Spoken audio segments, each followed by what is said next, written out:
வேட்டிய மடிச்சு கட்டு படத்துல சாருக்கு ஆப்போனன்ட் ரோல், அந்த பைல்வான் ரோல் பண்றதுக்கு பெரிய பெரிய ஹீரோக்களே யோசிச்சிருக்காங்க, பயந்துருக்காங்க. நீங்க எப்படி சார் தைரியமா அந்த ரோல் பண்ணீங்க? அதுதான் எனக்கு அவரு கூட நடிக்கிறதுக்கே ரொம்ப யோசிப்பாங்க. அந்த அந்த கேரக்டருக்கு நெறைய ஆர்டிஸ்ட்ட கூப்ட்டாங்க. அவங்க சில பேர் இல்ல முடியாது, டேட்டு அது இதுன்னு சொல்லி இருந்ததுனால, அது வேற ஒரு ஆர்டிஸ்ட்டுக்கு போயிடுச்சு. அப்ப கூட நானு கேட்டேன் எங்க டைரக்டர்கிட்ட. எங்க டைரக்டர் வந்து அந்த டிஸ்கஷன்லாம் முடிஞ்சு, கல்யாணகுமாருக்கு டெஸ்ட் எடுக்குறாரு, ஐஸ்வர்யாக்கு டெஸ்ட் எடுக்குறாரு, நெறைய ஆர்டிஸ்ட்டுக்கு டெஸ்ட் எடுக்குறாரு. பட் எனக்கு மட்டும் அவரு டெஸ்ட்டே எடுக்கவே இல்ல. என்னடா இது எல்லாரையும் எடுக்குறாரு, நம்மள மட்டும் ஏன் எடுக்கல? அப்படி அவர் வந்து என்ன ஸ்பாட்ல கூட்டிட்டு போய் தான் இந்த ஹேர் கட்லாம் பண்ணாரு.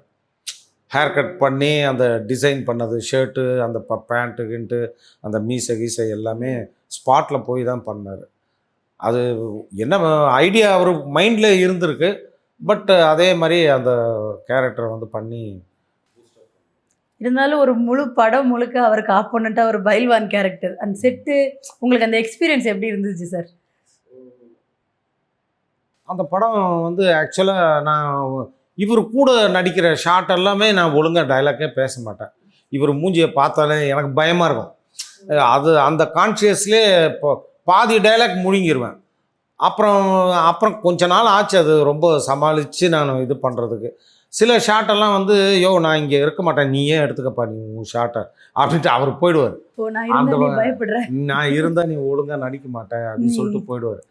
நெறைய ஷாட்ஸ் வந்து நான் தனியா இருக்கிற ஷாட் எல்லாமே மேக்ஸிமம் நானே எடுத்துக்கினது தான். ஓ! யாராவது ஒரு அசிஸ்டண்ட்ட கிளாப் அடிக்க சொல்லிட்டு நானே டயலாக் பேசி தைரியமா பேசிருவேன். அவர் அவரு இல்லாம இல்லன்னா. ஓகே. அவரு இருந்தாருன்னா போட்டு சொதப்பு சொதப்புன்னு சொதப்பி, அவர பார்த்து, இவர பார்த்து அந்த அது ஒரு பெரிய காமெடியாவே இருந்தது. அத நெனச்சு நெனச்சு சிரிப்பாரு. இவன் வந்து டயலாக் வந்து ஆரம்பிக்கிற விதமே ஒரு சுரத்தே இல்லாம ஆரம்பிச்சுருவான். ஆரம்பிச்சு அப்படியே ட்ரைன்னு அப்படியே இதுவாகும் அப்படின்ற மாரி சொல்லி சொல்லி சிரிப்பாரு. சாந்தனு அவர்கள வந்து சினிமால ஒரு பெரிய லெவலுக்கு கொண்டு போணும்னு சாருக்கு ஒரு ஏக்கம் இருந்துட்டே இருந்துச்சு. ஆனா சுப்பிரமணியபுரம் மாரி ஒரு ரொம்ப நல்ல படத்த சாந்தனு மிஸ் பண்ணிட்டாரு. அத பத்தி ஏதாவது உங்கட்ட ஷேர் பண்ணி வருத்தப்பட்டுருக்காரா சார் எப்பவாச்சும்? இல்ல அது வருத்தப்படல. பட் ஆரம்பத்தில பையனுக்கு கொஞ்சம் நம்ம பேக்கிங்கா இருப்போம் அப்படின்னு சொல்லிட்டு 3 2, 3 கதை. அது மட்டும் இல்ல. காதல்னு பாலாஜி சக்திவேல் பண்ண படம். காதலும் இந்த பையனுக்கு வந்தது தான். ஓ! சாந்தனு சாருக்கு வந்த படம். சாந்தனுக்கு வந்தது. சுப்பிரமணியபுரமும் சாந்தனுக்கு வந்தது. அதுக்கப்புறம் தனுஷ் வந்து ஒரு ஒரு படம் ஒண்ணு நடிச்சாரு. விஜயகுமார் பொண்ணு தனுஷ். அந்த படமும் பூபதி பாண்டியன் டைரக்ட் பண்ண படம். அதுவும் நான் கொண்டு போய் ஞானவேல் ராஜா புரொடியூசருக்கு நான் கொண்டு போய், "சார் சோனுக்கு இந்த படம் பண்ணுங்க சார். அவங்க ரெடியா இருக்காங்க" அப்படின்னு சொன்னேன் நானு. "இல்லையா அவன் இன்னும் கொஞ்சம் மெச்சூரிட்டி ஆகணும்" அப்படின்ற மாரியே எல்லாத்தையும் சொல்லிட்டார். அது கொஞ்சம் வருத்தம் அவருக்கு இருந்தது. அதுக்கப்புறம் அவரு இல்ல சுப்பிரமணியபுரம் படம் சாந்தனு சார் மிஸ் பண்ணதுக்கு தான் தான் காரணங்கிற வருத்தம் இருந்துச்சு இருக்கும், உங்களுக்கு? இருக்கும். கண்டிப்பா அவருக்கு இருக்கும். சரி அத ம். பண்ணியிருந்திருக்கலாம் நம்ம ஆமா, அந்த அப்படின்னு. படம் ரொம்ப நல்ல நல்ல பேசுபொருளான படம். படம். காதல் பண்ணியிருந்திருக்கலாம். ம். அதுவும் ஃபர்ஸ்ட்டு இவருக்கு வந்தது தான் அது. சாந்தனு சாருக்கு ஆமா, இருந்து. ஆமா. Okay, okay. அதுவும் கேட்டாங்க. ம். அதுக்கப்புறம் அந்த தனுஷ் நடித்த படமும் அவன் சோனுக்கு அது நானே என்ன கேட்டு நானே கொண்டு போய் பூபதி பாண்டியன்ட்ட சொல்லி கதை சொல்ல வச்சேன். அது வந்து இல்லைப்பா அவன் கொஞ்சம் மெச்சூரிட்டி ஆகட்டும் ம். அப்படின்ற மாரி சொல்லிட்டாரு. ஓகே. அப்ப நெறைய விஷயங்கள் கைமாறி போன ஏக்கமும் ஆமா. அவருக்கு இருக்கு, இருக்கு, இருந்திருக்கு. இருக்கு. இந்த கண்டிப்பா. நடிகர் சங்க தேர்தல் டைம்ல கூட அவருக்கு ஏதோ ரொம்ப பெரிய அழுத்தம் ஒண்ணு இருந்துச்சு. ரொம்ப பிரஷர்லயே வேலை செஞ்சாருன்னு சொன்னாங்களே சார். ஆமா. அது பிரச்சனை. அவருக்கு சங்கங்களே வந்து ஒத்து வராதுன்னு நான் நான் சொல்லுவேன் அடிக்கடி. "இதெல்லாம் நமக்கு தேவையில்லாத வேலை சார். யாரோ ஒருத்தங்க வராங்க, பண்ணிட்டு போறாங்க. பட் இவருடைய தலைமை பொறுப்பு இருந்தா நல்லா இருக்கும்னு விரும்பி இவர கொண்டு போய் விடுறாங்க. அது சில பேரு புடிக்காதவங்க. அதுக்குள்ள நெறைய எல்லாமே பாலிடிக்ஸ் தானே இன்னைக்கு. சங்கம்னாலே பாலிடிக்ஸ் தான். அ இது ரைட்டர்ஸ் யூனியனு எல்லாமே அப்படிதான். இதுலயும் கொஞ்சம் அழுத்தம் ஏதோ இருந்திருக்கு. ரைட்டர்ஸ் யூனியன்லயும். அது என்ன டீட்டெயில்னு நமக்கு தெரியாது. தெரியாம நம்ம எதுவும் சொல்லக்கூடாது. பட் இருந்திருக்குன்றது நான் கொஞ்சம் கேள்விப்பட்டேன். அவ்வளோதான். சார் அவருக்கு நெறைய பேர் க்ளோஸா இருந்திருக்கலாம். பட் நீங்க நெறைய படங்கள்ல தொடர்ந்து அவர் கூட க்ளோஸ். ஆமா. எங்கேயாவது ஒரு இடத்துல மனசு உடைஞ்சு அழுதுருக்காரா? அந்த மாரி தருணங்கள பார்த்துருக்கீங்களா இல்ல, நீங்க? இல்ல. அவரு அழுகல.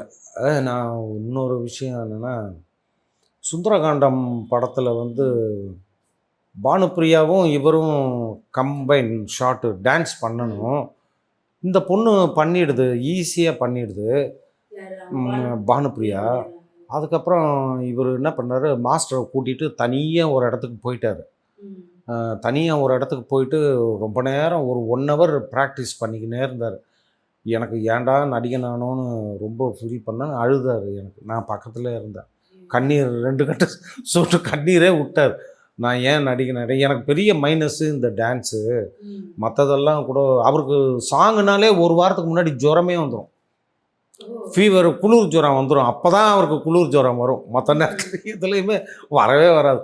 சாங் எடுக்க போகிறோம்னாலே அவர் கொஞ்சம் ஒரு மாதிரி ஃபீவரிஷ் ஆகிடுவார். ஒரு ஒரு மாதிரி அது என்னென்னா, அது எப்படி சொல்கிறதுன்னு தெரில. அது அவருக்கு அது கரெக்டாக அந்த டைமிங் வந்து அது நளினமாக வரமாட்டேங்குது.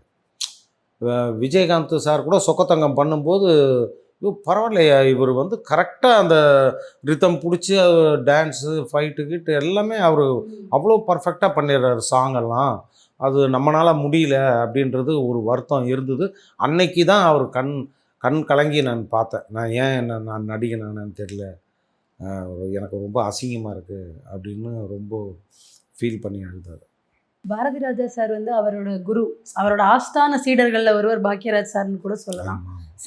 பாரதி ராஜா சாரோட மறைவு எந்த அளவுக்கு அவருக்குள்ள தாக்கத்தை ஏற்படுத்தி? இல்லை, அதுதான் எனக்கு தெரிஞ்சு அவர் மறைஞ்சதுலேருந்து ரொம்ப ஒரு மாதிரி இறுக்கமாயிட்டார்.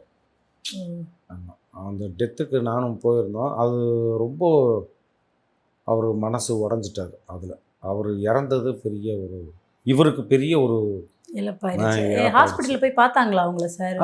நானும் போயிருந்தேன். பாரதி ராஜா சார் ஹாஸ்பிட்டல், பாரதி ராஜான்னு ஹாஸ்பிட்டல் இருக்குல்ல, அங்கே இருந்தார். தம்பிக்கிட்ட சொல்லி வர சொல்லியிருந்தார், ராஜனை வர சொல்லுங்க அப்படின்னு சொல்லிட்டு. அப்போ நானும் டாக்டர் தான் போய், பாக்யராஜ் சார் அவங்க எல்லாம் ராஜன் தான் கூப்பிடுவாங்களா? ஓகே ஓகே, வர சொல்லுப்பா அப்படின்னு. அவர் போனவுன்னு அவரை பார்த்தவுன்னு ரொம்ப அழுது உடஞ்சி அழுதார். நம்மளுக்கே பார்க்கவே முடியல, அந்த மாதிரி இருந்தது. அவருடைய டெத்து வந்து இவருக்கு பெரிய மன இறுக்கமாக ஆயிட்டார். எல்லாருக்கும் அதுதான் ஆச்சரியம் சார். அவர் இறந்து ஒரு வார கேப்ல இவர் ரொம்ப இறுக்கமாயிடுச்சு. ரொம்ப க்ளோஸ் ஆனவங்க ஒருத்தவங்களோட மறைவை ரொம்ப பாதிச்சிருச்சு அவரை.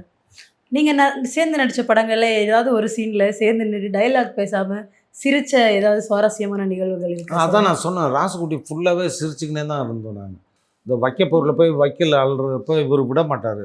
டே போடா அந்த பக்கம் அப்படின்னு தள்ளி விடுவார். அந்த இடத்துல அந்த சீனே எடுக்கவே முடியல, சிரிச்சுக்கினே தான் இருந்தான். ஏன்னா இப்படி திரும்பி அவரை பார்த்து பேசுவேன் நான், ஏங்க மாடு எவ்வளோ நேரம் அம்மா அம்மான்னு கத்திக்கிட்டு இருக்குது, வைக்கல் போடணும், நீங்கள் என்னங்க நீங்கள் விடவே மாட்டேன்றீங்க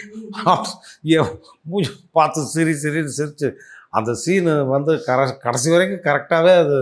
அப்புறம் அதுக்கப்புறம் 2 பேரும் ரொம்ப சமாளித்து தான் இவர் தான் சிரிச்சிருவார். இவர் சிரித்த உடனே எனக்கு சிரிப்பு, உங்கள் முகத்தை பார்த்து. ஆமாம், அவர் சிரிச்சிருவார், அப்புறம் நான் சிரிப்பேன். இப்படியே போயிட்டு இருந்தது ஒரு நாள் ஃபுல்லாக. அந்த செட்டில் ரொம்ப சிரிச்சிருக்காரு. Okay sir. அண்ட் இன்னொரு கேள்வியும் இருக்குது. அவர் இறப்புக்கு அப்புறம் அவருக்கு சம்மந்தப்பட்ட யாராவது உங்களை தொடர்பு கொண்டு பேசினாங்களா? ஏன்னா நீங்கள் அவரோட ரொம்ப க்ளோஸாக இருந்திருக்கீங்க. அப்பா அவங்கக்கிட்ட ஏதாவது சொன்னாரா? அந்த மாதிரி ஏதாவது? நான் சாந்தனு சாரை தான் கேட்குறேன். கால் பண்ணி ஏதாவது பேசினாங்களா? இல்லை இது வரைக்கும் யாரும் என்கிட்ட பேசணும் கேட்கல. நீங்கள் போய் சாந்தனு சாரை பார்த்தீங்களா? இல்லை, நான் இன்னும் போகல. அதான் நான் சொன்னேன், அந்த படப்பிடிப்பு தொடர்ந்து இருக்கிறதுனால இது முடிச்சுட்டு போகலான்னு இருக்கேன். ஆமாம், அவங்க ஃபேமிலிக்கே இது ரொம்ப பெரிய இழப்பு சார். இப்போ இங்கே ராசுகுட்டிங்கிற படத்தை பற்றி சொன்னீங்க. ராசுகுட்டி பேக் அப்படின்னு ஒரு ப்ரோமோ ஒன்று பார்த்தோம். ஓ, ஆமாம், ஷூட்டிங் முடிஞ்சிருக்கா? இல்லை நீங்கள்? இல்லை, அது வந்து 30வது வருஷம் வந்தது. அதில் ஃபேஸ்புக்கில் யாரோ போட்டிருந்தாங்க 30 years ஆஃப் ராசுகுட்டி அப்படின்னு. சார், நம்ம இந்த படம் வந்து 30 வருஷம் ஆகிடுச்சுன்னா, என்னையா சொல்கிற, 30 வருஷமாக விளையாட்டு மாதிரி ஓடிடுச்சு அப்படின்னு சொல்லிட்டு, அதுக்கப்புறம் லேப்டாப்பில் அந்த படத்தை உட்காந்து நாங்கள் 2 பேரும் பார்க்குறோம். பார்த்துட்டு தான் சொன்னார், எப்படி இப்போல்லாம் அந்த மாதிரி ஒர்க் பண்ண முடியுமான்னு எனக்கு தெரியல, அவ்வளோ லைவாக இருக்குது படம். ஆனால் அந்த வீடியோவில் சார் இப்போ இருக்கிற மாதிரி இருந்தாங்க. அது எடுத்தது அது அந்த படத்தை பார்த்துட்டு திரும்ப அந்த லைவ் வீடியோ எடுத்து தான் அது யூடியூப்ல போட்டோம். ஓ, அது இந்த 30 வருஷம் ஆன ஒரு ஸ்பெஷலுக்காக ஞாபகப்படுத்துறதுக்காக. Okay okay sir. Okay sir, இப்போ நீங்கள் சீரியல் நடிக்கிறீங்க, அப்புறம் சில படங்களும் பண்ணிட்டு இருக்கீங்க. உங்கள் சொந்த இயக்கத்தில் ஏதாவது படம் எதிர்பார்க்கலாமா? உங்களுக்கு அந்த ஐடியா இருக்கா சார்? இருக்குது. ஏற்கனவே ஒரு படம் ஒரு 15 நாள் ஷூட் போய் அது சில பிரச்சனைகளால் நின்று போயிடுச்சு. அதில் கொஞ்சம் இப்போ ஃபைனான்ஷியல் இஷ்யூஸ் எல்லாம் வந்து என்னை வந்து பாதிச்சுது. கூட 15 நாள் கூட shooting இருந்த போனதுக்கப்புறம் சார். இப்போ 15 நாள் ஷூட் போச்சு. போனது கூட இருந்த ஒரு ஆள் ஒரு 30 லட்சம் ரூபாய் வந்து இது பண்ணிட்டாரு. கையாடல் மாதிரி பண்ணிட்டு ஏதோ தப்பு பண்ணிட்டு போயிட்டார். அந்த ப்ராப்ளத்தில் என்னை சிக்க வச்சுட்டு போயிட்டார். அதனால் இப்போ எனக்கு டைரக்ஷன்னாலே யாரை நம்புறது, யாருக்கிட்ட நம்பி போகிறதுன்னு பயமாக இருக்குது. பட் ஃப்யூச்சரில் பண்ணணும்னு எனக்கு ஐடியா இருக்குது. நான் கண்டிப்பாக ஒரு படம் பண்ணுவேன். இப்படி பாக்யராஜ் சார் எழுதின திரைக்கதை இது எல்லாமே இப்போ இருக்கிற ஜென்ரேஷனுக்கு ரொம்ப ஹெல்ப்ஃபுல்லாக இருக்குது. அதை தாண்டி அவர்கிட்ட இருந்து இயக்குனரான பாண்டியராஜன் சாராக இருக்கட்டும், பார்த்திபன் சாராக இருக்கட்டும், அவங்க படங்களுமே காலம் கடந்தும் பேசப்படக்கூடிய காவியங்களாகவே இருக்குது. அண்ட் இப்போ அவரோட இறப்பில் தனுஷ் சார்லாம் ரொம்ப உடஞ்சி அழுதுட்டார். ஸோ இந்த திரைக்கதை எழுதுகிற விதமும் பாக்யராஜ் சார் கொண்டு வந்த ஒரு ஸ்டைல்னு ஒன்று இருக்குல்ல, அது இனி வர தலைமுறைக்கு திரைப்படங்களில் எவ்வளோ உதவியாக இருக்கும்னு நினைக்கிறீங்க சார்? அவருடைய படங்கள் எல்லாமே வந்து யங்ஸ்டர்ஸுக்கு ஒரு பூஸ்டப் தான், வேற ஒன்றுமே கிடையாது. ஏதாவது டவுட் வந்தால் கூட அவர் படங்களை பார்த்துக்கிறாங்க. தெரிஞ்சுக்கலாம். எனக்கு தெரிஞ்சு மணி சாரே ஒரு இன்டர்வியூவில் எதுலையோ நான் வந்து ஒரு படம் பண்ணுறதுக்கு முன்னாடி முந்தானை முடித்து ஒரு தடவை பார்ப்பேன், அது எப்படி ஸ்கிரிப்டு அப்படின்னு சொல்லியிருக்காரு. அது மாதிரி நிறைய இன்னைக்கு வர யங்ஸ்டர்ஸ் நிறைய பேர் அதை ஃபாலோ பண்ணுறாங்க, பார்க்குறாங்க, தெரிஞ்சுக்கிறாங்க எல்லாமே. ஓகே சார், உங்களோட நேரத்துக்கும் இவ்வளோ நேரம் எங்கள் கூட உங்களை நேரத்தை ஒதுக்கி தெரியாத தகவல்கள்லாம் சொல்லியிருக்கீங்க சார். உங்களோட சக்ஸஸ்க்கு எங்கள் டீம் சார்பாக விஷ் பண்ணிக்கிறோம். ரொம்ப நன்றி சார்.